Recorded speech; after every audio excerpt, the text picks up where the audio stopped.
दोस्तों नमस्कार। मेरे इस कहानी के चैनल पर आपका बहुत बहुत स्वागत है। आज की कहानी का जो विषय है वो है सास की इज्जत।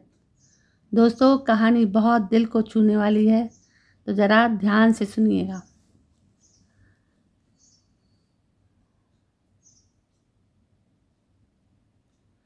मम्मी जी, पापा जी, आप लोग मेरे कमरे में क्या कर रहे हो?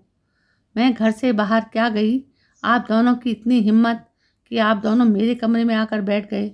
झुंझलाते हुए बोली कोमल। कोमल की सास नीता जी बोली, बहू, हमारे कमरे का एसी काम नहीं कर रहा था।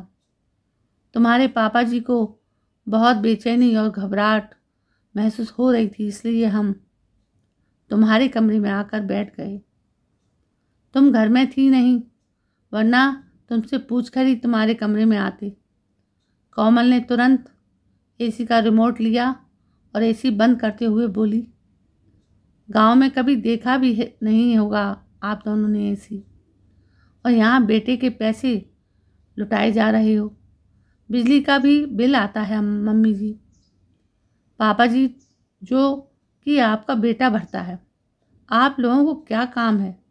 वैसे भी दिन भर घर में ही तो पड़े रहते हो, मगर आपके बेटे को वो रोज़ बाहर कमाने जाता है, तभी तो हम सभी के खर्चे निकलते हैं। मगर आप लोगों को तो बस हमारे खर्चे बढ़ाने आते हैं। आप जैसे अनपढ़ लोग गांव में रहने के ही लायक हो। आप लोगों ने शहर की चकाचौंध क्या देख ली, लग गए पैसे उड़ाने। ये सब जो आप लोग देख रहे हैं ना, इस घर में सब आपके बेटे की मेहनत का है। इसलिए आइंदा एसी या किसी भी महंगी चीज़ को हाथ लगाने से पहले सोच लीजिएगा, और मेरे कमरे में मेरी इजाज़त के बगैर कभी मत आइएगा। मेरे कमरे में मेरा कीमती सामान पड़ा हुआ रहता है। नीता जी बोली, बहू, कम से कम तुम मेरा नहीं तो तुम्हारे ससुर जी की इज्जत का तो लिहाज करो। जरा इनकी उम्र तो देखो, कब से कुछ भी बोले जा रही है। तुम थोड़ी तुम्हारी कीमती सामान चुरा लेंगी। तुम हमारे लिए इतनी बुरी सोच क्यों रखती हो? इतने कड़वे शब्द बोलती हो कि हमारा दिल छलनी छलनी हो जाता है। हम थोड़े दिनों में वैसे भी गांव वापस जाने वाले हैं, इसलिए थोड़े दिन शांति से गुजार लो। कोमल बोली, थोड़े दिन के बाद क्यों, कल ही चले जाओ। मैं भी आप लोगों की सेवा नहीं कर सकती। वैसे भी जब भी आप लोग आते हो, मेरा पति नहीं रहता, आपका बेटा ज़्यादा बन जाता है। इसलिए मैं तो यही चाहती हूँ कि आप लोग वापस गांव चले जाओ। खैर, गांव जाना हो तब जाना, फिलहाल तो मेरे कमरे से बाहर जाओ। नीता जी और पति सुभाष जी इतना सा मुँह लेकर अपने कमरे में आ गए। बेटा सुरजीत बहुत सालों से माता पिता को गांव से शहर आने के लिए जोर दे रहा था, मगर जब नीता जी और सुभाष जी गांव से नहीं आए, तो इस बार वो खुद ही उन्हें गांव लेने आ पहुंचा। अब के नीता जी और सुभाष जी ने भी बेटे की जिद के आगे घुटने टेक दिए और वे सुरजीत के साथ शहर आ गए। ऐसा नहीं था कि वे पहली बार शहर आए थे। इससे पहले भी वे एक बार सुरजीत के अति आग्रह पर शहर आ चुके थे, मगर कोमल, जो कि शहर की आधुनिक विचारों की लड़की थी, वो सुरजीत के माता पिता को कभी अपना समझ ही नहीं पाई।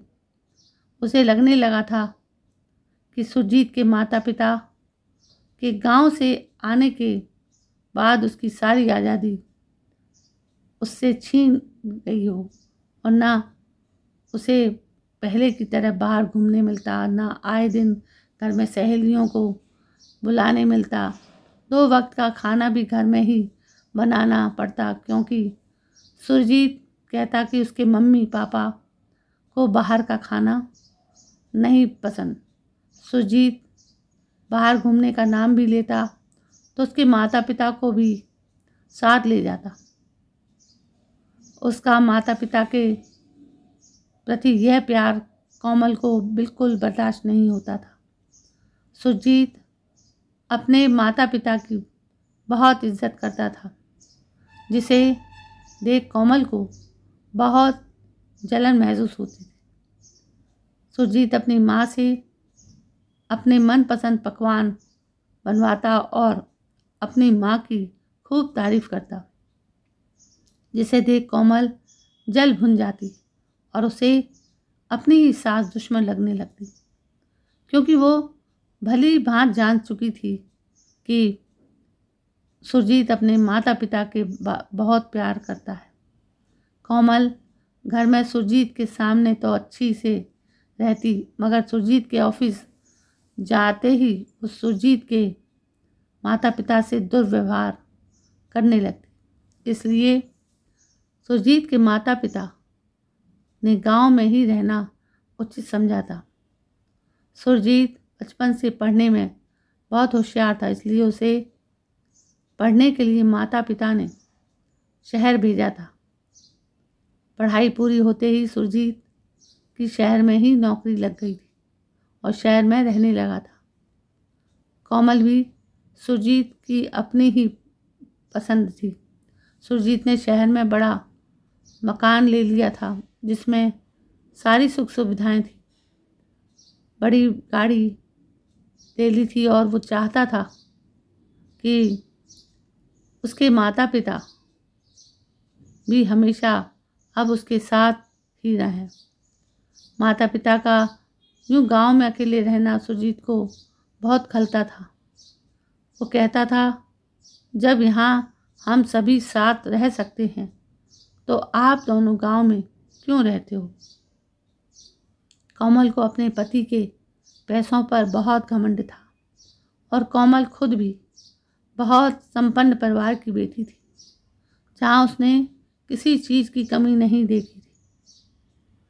इस बार भी सुरजीत की जिद के कारण नीता जी और सुभाष जी गांव से आ तो गए थे, मगर कोमल हर पल दोनों का अपमान करती।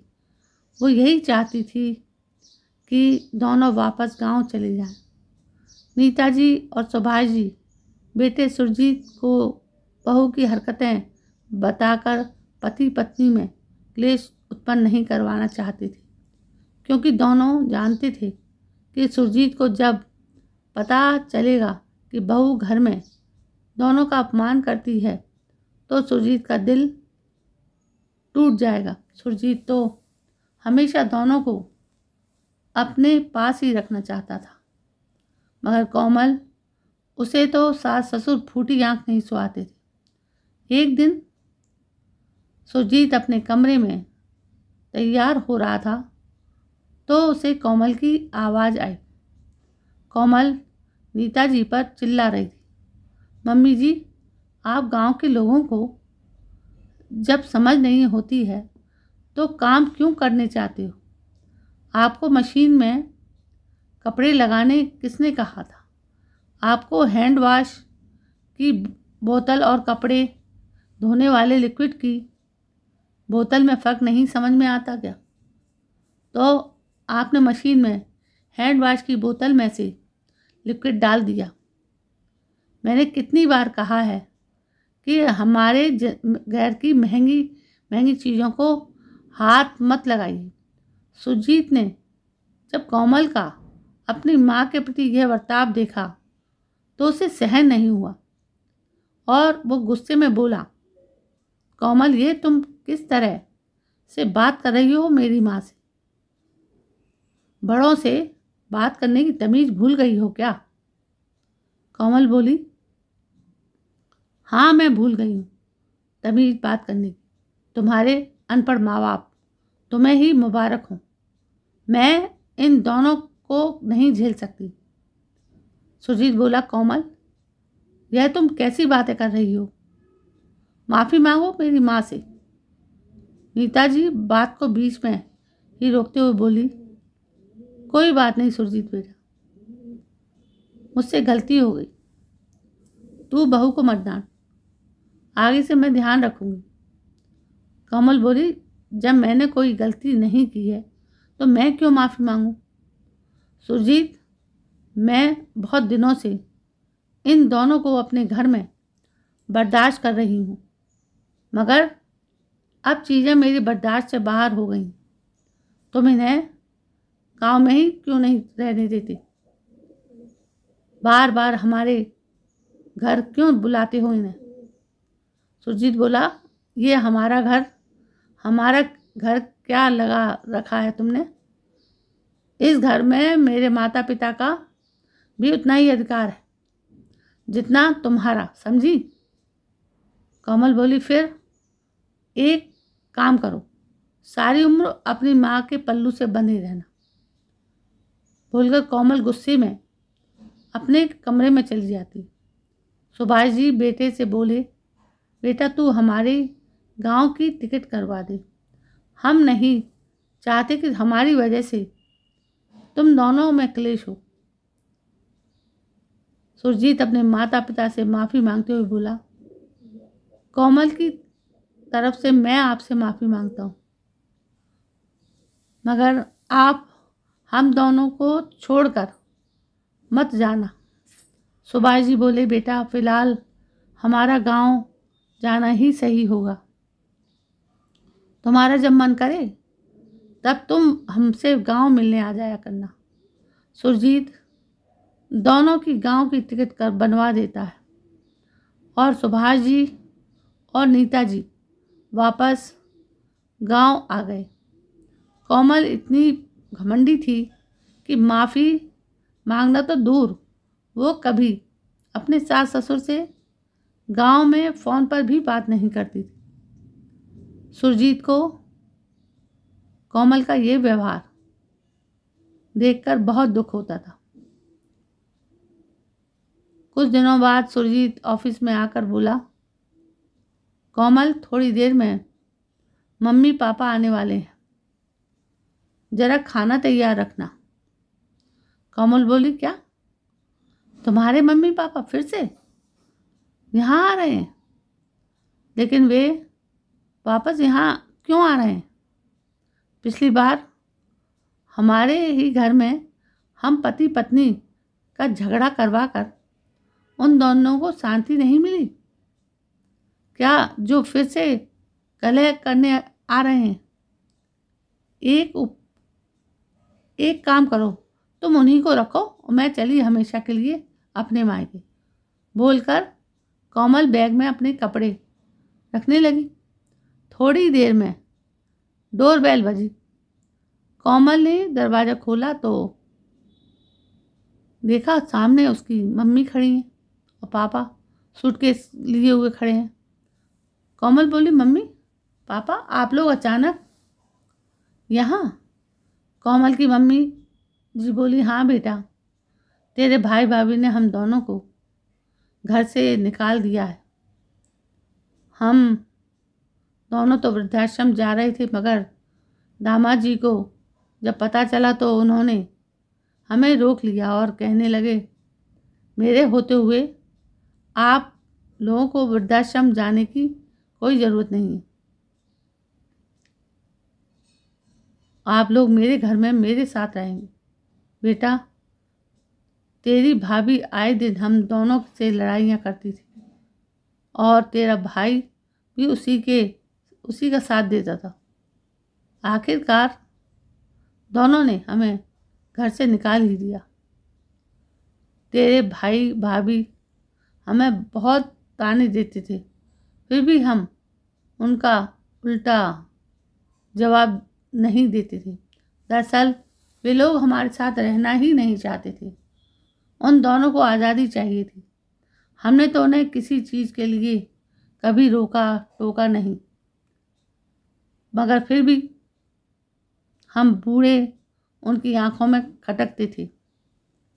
यह सब सुनकर कोमल रोने लगी और कहने लगी कि मैंने मेरे सास ससुर के साथ दुर्व्यवहार किया है। मम्मी, जिसकी सज़ा आज मुझे भगवान ने दे दी है, आज जब आप दोनों के साथ भाई भाभी ने ऐसा व्यवहार किया तो मुझे मेरे द्वारा अपने सास ससुर पर किए गए अत्याचार याद आ गए। कोमल सुजीत से माफ़ी मांगते हुए बोली, आपने कभी मेरे माता पिता और आपके माता पिता में फ़र्क नहीं किया। मैं पैसों की चकाचौंध और घमंड में इतनी अंधी बन चुकी थी कि मैं ये भूल गई थी कि हम जैसा कर्म करते हैं वैसा ही भरते हैं। मैंने अपने तुम्हारे माता पिता के साथ अच्छा व्यवहार नहीं किया, यह जानते हुए भी कि जो तुम माल लाते हो वो सब बाहर से आता है, और तुमने मेरे माता पिता को अपने घर में पनाह दी। मैं भगवान से प्रार्थना करूंगी कि जब भी हमें बेटा हो तो बिल्कुल तुम्हारे जैसा हो, जो बड़ों का सम्मान करे। सुरजीत, आज आपने मेरी आंखों पर बंधी पट्टी उतार दी है। सुरजीत बोला, कोमल, रिश्तों की अहमियत को समझना बहुत ज़रूरी है। जो दुख आज तुम्हें तुम्हारे माँ बाप के लिए हो रहा है, वही दुख उस दिन मुझे मेरे माता पिता के लिए हुआ था, जिस दिन से वे दोनों गांव वापस चले गए थे। कोमल, बुजुर्गों को यह भौतिक सुख सुविधाएं नहीं चाहिए होती हैं, उन्हें तो बस प्यार और सम्मान चाहिए होता है। सुरजीत, आपने मेरी आंखें खोल दी। बोल कर कोमल ने तुरंत गांव में अपने सास ससुर को फ़ोन बुलाया और रोते हुए उन दोनों से माफ़ी मांगी और वापस यहाँ शहर आने के लिए ज़िद करने लगी। नीता जी और सुभाष जी ने कोमल को माफ़ किया। नीता जी बोली, बेटा, अगर सुबह का भूला शाम को घर वापस आ जाए तो उसे भूला नहीं कहते हैं। तुम्हें तुम्हारी गलती का एहसास हुआ, यही हमारे लिए सबसे बड़ा है। सुजीत बोला, देखा कोमल, मम्मी पापा ने तुम्हें तुरंत माफ़ कर दिया। ये बुजुर्ग लोग तो सिर्फ प्यार और सम्मान के ही भूखे होते हैं, इसलिए ज़िंदगी में हमेशा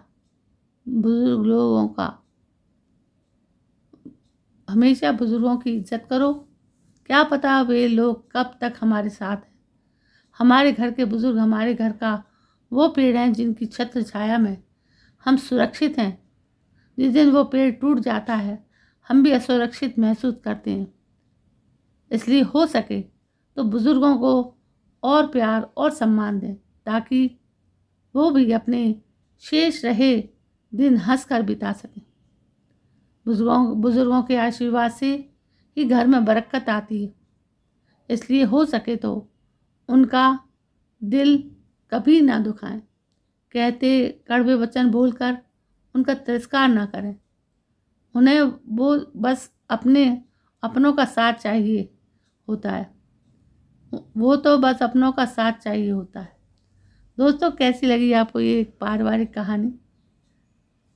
कहानी आपको पसंद आई हो तो प्लीज़ मेरे इस चैनल को सब्सक्राइब करें, लाइक करें, शेयर करें, कमेंट करें।